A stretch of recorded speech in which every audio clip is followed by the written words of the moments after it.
Hello दोस्तों, नमस्कार। Study महोत्सव यूट्यूब चैनल पर आप सभी साथियों का एक बार फिर से हार्दिक स्वागत, वंदन, अभिनंदन है। प्यारे साथियों, जैसा कि आप जानते हो, हम राजन सीरीज के माध्यम से डीएलएड सेकंड सेमेस्टर का जो द्वितीय प्रश्न पत्र है, प्रारंभिक शिक्षा के नवीन प्रयास, उसकी तैयारी कर रहे हैं। तो इसी कड़ी में आज हम आ पहुँचे हैं प्रश्न संख्या 9 तक। आइए देखते हैं प्रश्न संख्या 9। लॉर्ड कर्जन के शिक्षा संबंधी सुझावों पर संक्षिप्त टिप्पणी लिखिए अथवा भारतीय शिक्षा में लॉर्ड कर्जन का योगदान लिखिए।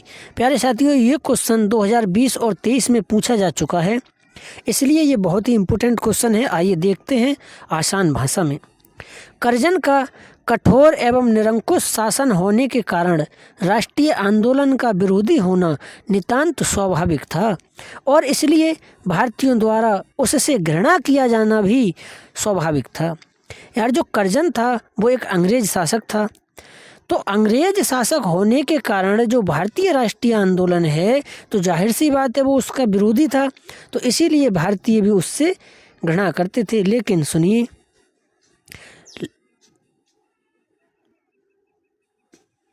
लॉर्ड कर्जन का भारतीय शिक्षा पर क्या प्रभाव पड़ा, इस पक्ष के अंतर्गत आती है कर्जन की असाधारण विद्वता एवं इस विद्वता के फलस्वरूप शिक्षा में उसकी अभिरुचि। यार देखो, कर्जन जो था ना, वो बेशक हमारा विरोधी था, लेकिन इस बात को मानना पड़ेगा कि उसकी जो शिक्षा की विद्वता थी वो यार अद्वितीय थी। यानी बहुत ही विद्वान व्यक्ति था लॉर्ड कर्जन। वह अंग्रेजी का उतना ही धुरंधर विद्वान था जितना कि मैकाले। आप जानते हो कि मैकाले जो रहा है, जो मैकाले था वो अंग्रेजी का एक धुरंधर था, उसी के तरह कर्जन भी एक विद्वान धुरंधर था अंग्रेजी का। नूरुल्लाह व नायक के अनुसार कर्जन से श्रेष्ठतर मानसिक क्षमता का कोई भी वायसराय भारत में उस समय तक नहीं आया था। यानी जितना श्रेष्ठतर मानसिक क्षमता का कर्जन व्यक्ति था, उससे बढ़िया, उससे अच्छा, उससे अच्छी क्षमता का वायसराय उस समय तक भारत में कोई नहीं आया था। कर्जन में प्रशासकीय क्षमता एवं मानसिक योग्यता का सजीव मिश्रण था। इस सम्मिश्रण के कारण उसकी यह धारणा थी कि शिक्षा में सुधार करके ही प्रशासन में सुधार किया जा सकता है। कर्जन का यार ऐसा मानना था कि अगर हमको प्रशासन में सुधार करना है तो शिक्षा में सुधार करना चाहिए, और ये धारणा यार उसकी कहीं ना कहीं सही भी थी। शिक्षा के विभिन्न अंगों में सुधार करने के विचार से पूर्व शिमला शिक्षा सम्मेलन का स्वयं सभापतित्व किया। यानी जो शिमला शिक्षा सम्मेलन हुआ था उसमें वह स्वयं सभापति बना था। उसके पश्चात उसने भारतीय शिक्षा आयोग की नियुक्ति की, भारतीय विश्वविद्यालय अधिनियम पारित करवाया और शिक्षा नीति संबंधी सरकारी प्रस्ताव प्रकाशित किया। ये था नमा प्रश्न। आइए देखते हैं प्रश्न संख्या 10। प्रश्न संख्या 10। भारतीय विश्वविद्यालय आयोग 1902 की नियुक्ति के क्या कारण थे?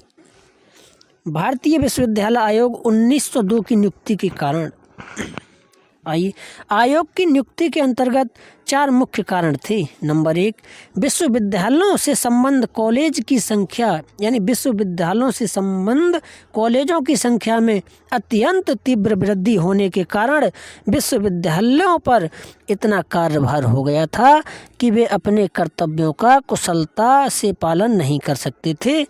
इसके फलस्वरूप कॉलेजों का शिक्षण स्तर निम्न हो गया था। देखो यार, समझो, मान लो एक होता है विश्वविद्यालय, मान लो ये विश्वविद्यालय है, तो उससे संबंधित बहुत से कॉलेज खुल गए।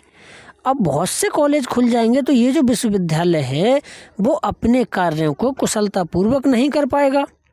तो इसलिए भारतीय विश्वविद्यालय आयोग की नियुक्ति हुई थी, इनमें सुधार करने के लिए, जो जो कमियां आ रही थी उनमें सुधार करने के लिए। देखते हैं नंबर 2, पंजाब विश्वविद्यालय के अतिरिक्त भारत के समस्त विश्वविद्यालयों का संगठन लंदन विश्वविद्यालय को आदर्श मानकर किया गया था। लंदन विश्वविद्यालय का सन 1898 में पुनर्संगठन हो गया था, अतः भारतीय विश्वविद्यालयों को उसके अनुरूप परिवर्तित किया जाना जरूरी था। यानी जो हमारे यहाँ के विश्वविद्यालय थे ना, वो कहीं ना कहीं यार लंदन विश्वविद्यालय से प्रेरित होकर बनाए गए थे। और लंदन विश्वविद्यालय का पुनर्संगठन 1998 में ही हो गया था। तो कहीं ना कहीं हमारे लिए हमने महसूस की ज़रूरत कि इनका भी पुनर्संगठन करना चाहिए। विश्वविद्यालय केवल परीक्षा लेने एवं मान्यता देने का कार्य करते थे। उनमें शिक्षण की जो मुख्य कार्य था, कोई व्यवस्था नहीं थी। यानी जो विश्वविद्यालय थे हमारे भारत के, उनका क्या क्या काम था? या तो केवल परीक्षा देना, परीक्षा लेना, और या फिर मान्यता देने का। आइए, सीनेट के सदस्यों की आवश्यकता से अधिक थी। सीनेट के सदस्यों की संख्या आवश्यकता से अधिक थी और उनमें विश्वविद्यालय के अध्यापकों का उचित प्रतिनिधित्व नहीं था। ये बहुत बड़ी कमी थी। उपयुक्त आदर्श को प्राप्त करने एवं कॉलेजों और विश्वविद्यालयों में आवश्यक सुधार करने हेतु लॉर्ड कर्जन ने 27 जनवरी सन 1902 को भारतीय विश्वविद्यालय आयोग की नियुक्ति की थी। प्यारे साथियों, इसे यार ध्यान रख लेना, ये विकल्प में भी आ जाता है 1 नंबर में क्वेश्चन कि भारतीय विश्वविद्यालय आयोग की नियुक्ति कब हुई थी। आइए प्रश्न संख्या 11 देखते हैं। गोपाल कृष्ण गोखले का प्राथमिक शिक्षा सभी को सुलभ कराने में क्या योगदान रहा? यानी जो प्राथमिक स्तर पर शिक्षा थी उसको सुलभ कराने के लिए गोपाल कृष्ण गोखले जी का क्या योगदान था, देखते हैं। गोखले ने सन 1910 ईस्वी में विधानसभा के समक्ष यह प्रस्ताव रखा कि यह सभा प्रस्ताव करती है कि संपूर्ण देश में प्राथमिक शिक्षा को निःशुल्क एवं अनिवार्य बनाने का कार्य आरंभ कर दिया जाए तथा इस कार्य के लिए सरकारी व गैर सरकारी लोगों का एक आयोग शीघ्र ही बने जो निश्चित उपायों को तैयार करे। देखते हैं नंबर 1, प्राथमिक शिक्षा वहाँ अनिवार्य होगी जहाँ पर पहले से ही 33% बच्चे शिक्षा ले रहे हैं। देखो, प्राथमिक स्तर पे जो शिक्षा है वो यार किसी भी देश के लिए बहुत महत्वपूर्ण भूमिका निभाती है, किसी भी देश के बच्चों के लिए, उसके भविष्य के लिए। क्योंकि यार जिस देश के बच्चे अच्छे होंगे उस देश का भविष्य अच्छा होगा। बच्चे ही देश का भविष्य होते हैं, इसलिए ये बहुत ज़रूरी थी। नंबर बी देखते हैं। ऐसी शिक्षा 6 से 10 वर्ष के बालक हेतु होगी, ना कि बालिकाओं के लिए। अब देखो यार, ये बात सुन के आपको अचंभा लग रहा होगा कि यार बालक हेतु क्यों होगी, बालिकाएं हेतु क्यों नहीं होगी, जबकि आज तो चल रही है कि बेटी पढ़ाओ बेटी बचाओ, है नहीं? या फिर एक आपने सुना होगा कि लड़का लड़की एक समान, फिर क्यों भेद करे इंसान। आपने देखे होंगे लिखे हुए स्लोगन। लेकिन यार वो आज का समय है, वो बात हो रही है गोपाल कृष्ण गोखले के समय की। तो वो समय और था, ये समय और है। तो उस समय इन्होंने सुझाव दिए थे कि ये 6 से 10 वर्ष के बालक हेतु होगी, ना कि बालिकाएं हेतु। इस शिक्षा का भार स्थानीय संस्थाएं व प्रांतीय सरकार 1:2 के अनुपात में वहन करेंगी। स्थानीय सरकार जिला लेवल की सरकार की बात हो रही है और प्रांतीय सरकार राज्य लेवल की, इसमें केंद्र सरकार की बात नहीं हो रही है। स्थानीय सरकार का मतलब होता है जैसे जिला पंचायत सदस्य वगैरह होती हैं, जिला पंचायत अध्यक्ष, जो डिस्ट्रिक्ट लेवल पे सरकार होती है वो। आइए देखते हैं प्रश्न संख्या 12। कोठारी आयोग के गुणों का वर्णन कीजिए। कोठारी आयोग के प्रमुख गुणों का विवरण इस प्रकार है। नंबर 1, अधिकाधिक लोगों से शिक्षा ग्रहण करने हेतु आग्रह करना। यानी कोठारी आयोग के जो गुण हैं उसमें नंबर 1 है कि ज़्यादा से ज़्यादा लोगों को शिक्षा ग्रहण करने हेतु आग्रह करना, नवीन प्रयोगों एवं शोध कार्यों को प्रोत्साहन देना, शिक्षा के पुनर्संगठन द्वारा उसे उपयोगी बनाए जाने के व्यवहारिक प्रतिरूप का सुझाव प्राप्त होना। नंबर 4, शिक्षा का सर्वांगीण विकास नंबर 5, शिक्षा पर अधिकाधिक धन व्यय किए जाने का सुझाव। और नंबर 6, शिक्षा प्रणाली एवं मूल्यांकन में महत्वपूर्ण परिवर्तन। देखो यार, जो कोठारी आयोग है ना, उसने कहा था कि यार शिक्षा पे आप ज़्यादा से ज़्यादा धन को खर्च करिए, क्योंकि किसी भी देश में शिक्षा पर खर्च किया गया धन कभी बेकार नहीं जाता। शिक्षा ही देश का भविष्य है, तो शिक्षा पर ज़्यादा से ज़्यादा धन इन्होंने देने का, जितना भी आप कर सकती है सरकार, उतना धन शिक्षा पर आप खर्च कर दीजिए।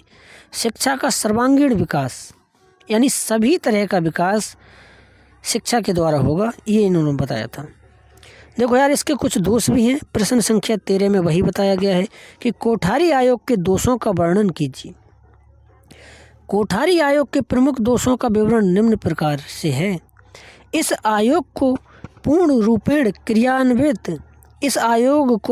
रूपेण क्रियान्वित रूप देने से गांधी जी की बेसिक शिक्षा का प्रत्यय समाप्त हो जाएगा। अब देखो यार, मैं आपको समझाता हूँ। गांधी जी की जो बेसिक शिक्षा का नियम था, तो गांधी जी ने कहा था कि यार बच्चों को ऐसी शिक्षा दो जो शिक्षा के बाद बच्चा 4 पैसा कमाने लायक बन जाए, यानी बच्चा अपना रोजगार स्वयं करने के लायक बन जाए। बच्चे में आप ऐसा गुण डाल दीजिए शिक्षा के साथ ही साथ। मान लो मैं शिक्षा ले रहा हूँ और मुझ में शिक्षा के साथ साथ मान लो समोसा बनाने का गुण आ गया, या डाल दिया मेरे टीचरों ने, तो कल को मैं शिक्षा के बाद अपनी एक अच्छा रेस्टोरेंट खोल सकता हूँ। तो गांधी जी ने कहा था कि बच्चों को स्वरोजगार के लिए शिक्षा दीजिए। तो कोठारी आयोग ने कहीं ना कहीं इसकी अनदेखी की थी, ये इसका दोष था।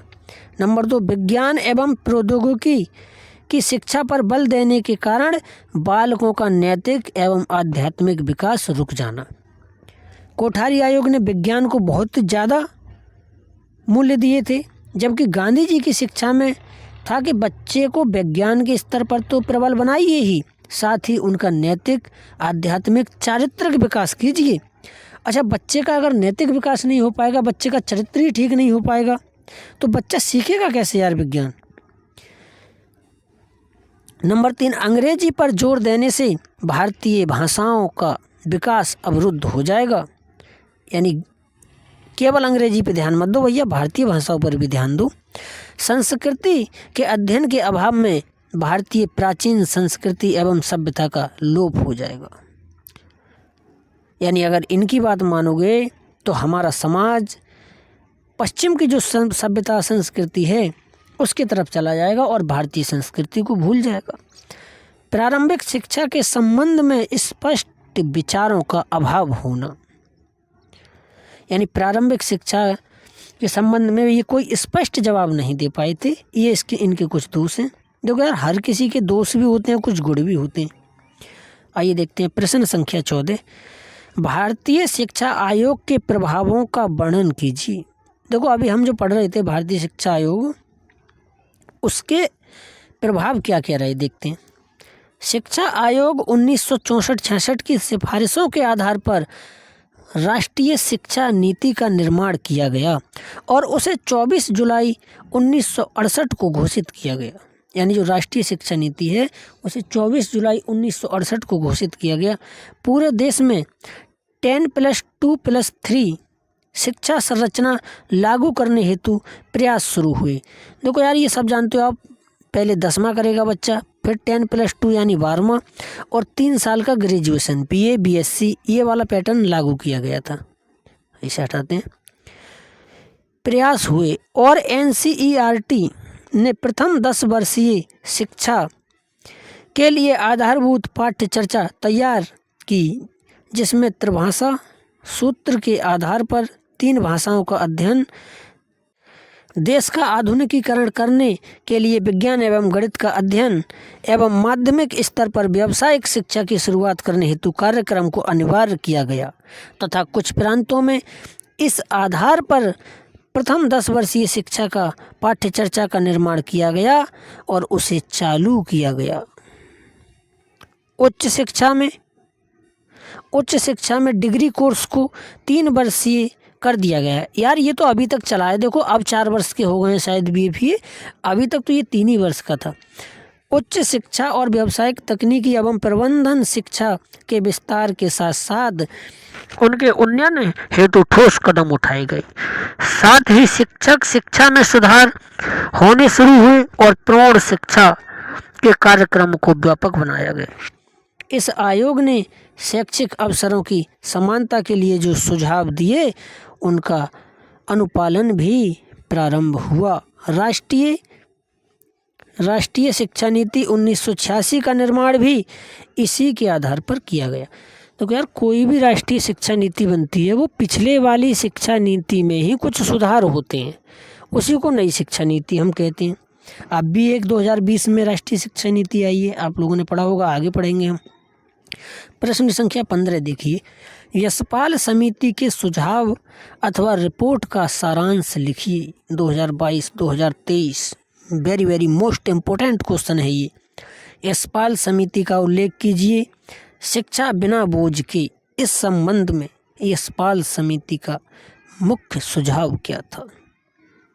पढ़िए ना वो आपने बचपन में कहानी, मुझसे भारी मेरा बस्ता हो गई मेरी हालत खस्ता, वही वाली बात है। आज देखते हैं।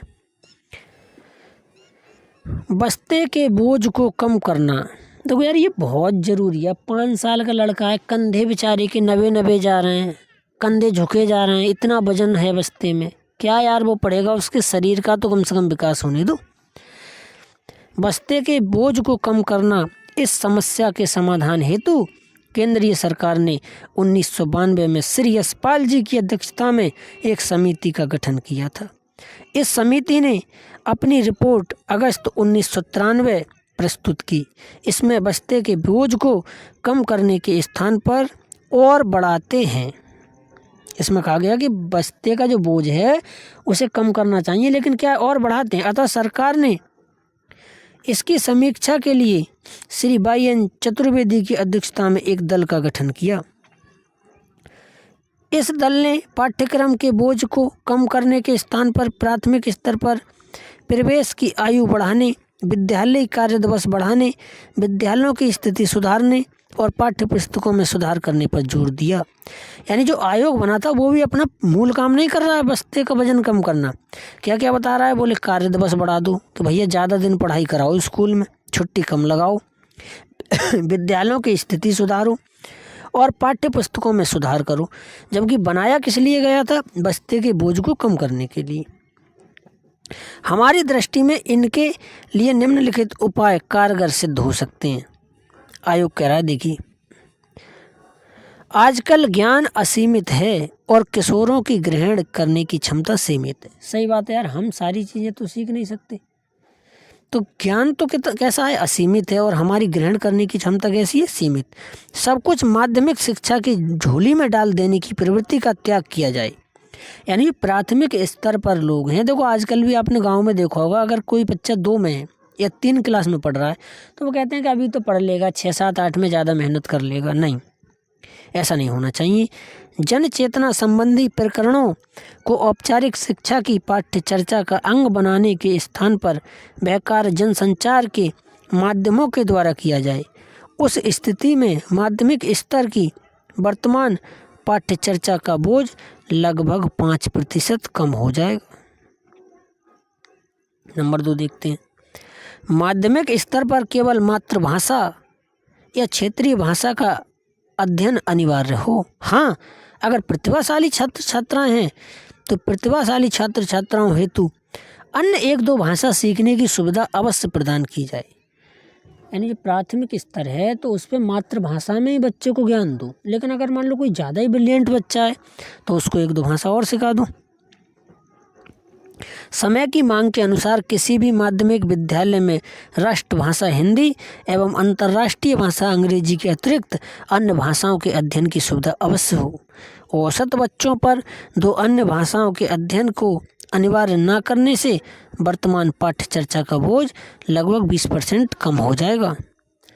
उस स्थिति में इस स्तर पर अपव्यय एवं अवरोधन भी कम हो जाएगा। देखो यार, इन्होंने कहा है कि आप प्राथमिक स्तर पर न केवल एक ही भाषा पढ़ाओ, मातृभाषा, लेकिन इन्होंने ये शर्त भी रख दी कि ऐसा ज़रूरी भी नहीं है। अगर कोई बच्चा मान लो बहुत होशियार है तो उसे 1-2 भाषा और सिखा दो। तो इससे क्या होगा?